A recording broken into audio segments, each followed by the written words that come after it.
काँग्रेसचं वर्चस्व होतं तिथे आता उद्धव ठाकरे म्हणजे महाविकास आघाडी झाल्यानंतर उद्धव ठाकरे त्यांचा देखील चेहरा एक प्रमुख मानला जात होता. मग ही मतं नेमकी कोणाला पडतात याचा देखील त्या एकूणच या युती आघाड्यांमध्ये विचार केला जाईल.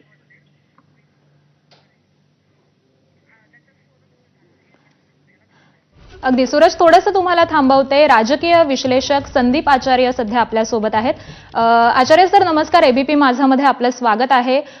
खरं तर संजय राऊतांनी अगदी काहीच वेळापूर्वी माध्यमांशी बोलताना असं म्हटलेलं आहे की आमची अधिकृतरित्या जी युती होणार आहे त्याची घोषणा लवकरच केली जाईल आणि याच सगळ्याच्या चर्चेसाठी संजय राऊत हे राज ठाकरेंच्या निवासस्थानी दाखल झालेला आहे.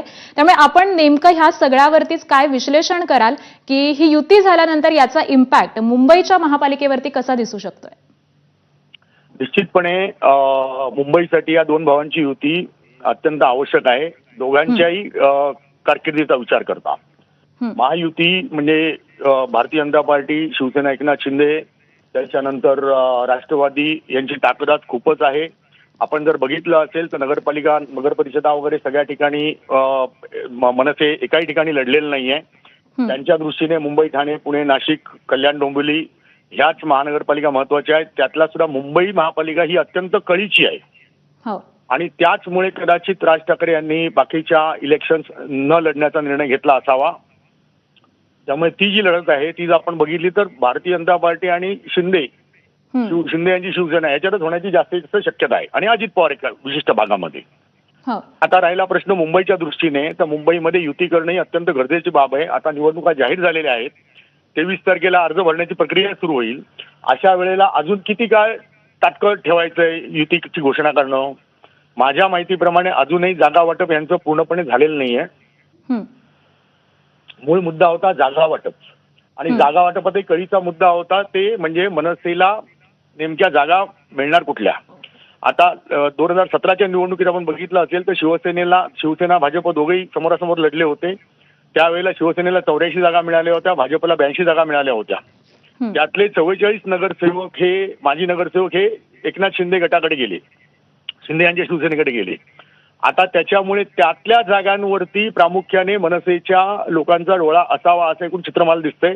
तर त्यांच्याकडनं ज्या काही बातम्या येत होत्या की त्यांचे जे नेते बोलत होते त्यातनं एक चित्र स्पष्ट होत होतं, ऑफ द रेकॉर्ड असेल पण ते जे बोलत होते की शिवडीत 2 पाहिजेत, माईममध्ये 2 पाहिजेत, वरळीत 2 पाहिजेत, भांडूपमध्ये 2 पाहिजेत, विक्रोळीत 2 पाहिजेत, मागाठाण्यात 2 पाहिजेत, हे जे सगळं होतं ह्या ज्या जागा आहेत ह्या शिवसेनेच्या जागा आहेत. ह्या जर जागा शिवसेनेने त्यांना दिल्या तर शिवसेनेला नेमकं शिवसेनेला लढायचं कुठून हाही एक कळीचा मुद्दा. म्हणजे शिवसेनेने काँग्रेस आणि भाजपच्या विरोधात लढायचो आणि मग मनसे कुठे लढणार? आणि मनसेचा तशा अर्थात जर बघितलं मतं विधानसभेतली बघितली, त्याच्या आधीची महापालिकेतली मतं बघितली तर दिवसेंदिवस मनसेची मतं आणि जागा या सातत्याने खालीच येत चाललेल्या आहेत. अशा परिस्थितीत शिवसेनेला नेमका फायदा काय याचाही विचार होणं अपेक्षित आहे. त्या दृष्टीने जागा वाटपाचा मुद्दा अजूनपर्यंत माझ्या माहितीप्रमाणे सुटलेला नाहीये आणि याच्यामध्ये जे 2-3 लोक चर्चा करत होते त्या चर्चेमध्ये वारंवार हे मुद्दे उपस्थित होत होते.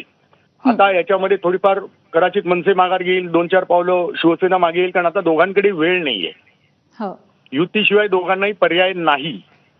त्यामुळे युतीची घोषणा या आठवडाभरात व्हायला काहीच हरकत नाहीये. प्रश्न येतो तो जागा वाटपाचा आणि त्याच्यानंतरच्या लढाईचा. आता प्रचाराला सुद्धा प्रत्यक्षात आपण बघितलं 13 दिवसच आहेत. आज महाराष्ट्रात अनेक मुद्दे आहेत पण राज ठाकरे काहीच बोलताना आपल्याला दिसत नाहीये. मधल्या काळात राज ठाकरेंनी जी पदाधिकाऱ्यांचा मेळावा घेतला त्यात चॅनलवाल्यांची माध्यमांची खिल्ली उडवली की माझ्या घराबाहेर कॅमेरावाले सतत उभे असतात, मी फक्त गाडी घेऊन येतो जातो. अरे लोक जे उभे असतात तुमच्या दारामध्ये ते तुम्ही महाराष्ट्राचे प्रभावी नेते आहात, तुमचं काहीतरी मतं मांडा. आज महाराष्ट्रामध्ये मुली गायब होत आहेत, अनेक केसेस आहेत, शेतकऱ्यांची आत्महत्या आहेत, अनेक विषय आहेत, मंत्र्यांचे घोटाळे आहेत, मंत्र्यांच्या मुलांचे घोटाळे आहेत. त्याच्यावर तुम्ही बोलावेत म्हणून तुमच्या दाराशी चॅनलवाले उभे असतात. तुमच्याकडनं नाही तर तुमच्या नेत्यांकडनं तरी रिॲक्शन अपेक्षित आहे, कुठेच रिॲक्शन येत नाही. अशा वेळेला लोकांना गृहीत धरून ही इलेक्शन लढणं शिवसेना आणि मनसेसाठी किती अवघड आहे याचा मला अंदाज आहे. पण एक त्यातला दुसरा भाग असा आहे की प्रथमच हे इलेक्शन दोघं भाऊ एकत्रित असल्यामुळे मराठी माणूस एकवटून कदाचित मतदान करेलही. आता हे किती कशा प्रकारे युती करतायत त्याच्यावर ही गणितं अवलंबून राहतील आणि कधीपर्यंत डिक्लेअर करतायत. अगदी. त्यामुळे जागा वाटप असा कशा पद्धतीनं केलं जातं, काय चर्चा होते हे पाहणं महत्त्वाचं ठरणार आहे. धन्यवाद आचार्य सर, आपण या संपूर्ण घटनेचं विश्लेषण केलं याबद्दल आभार आपले. धन्यवाद.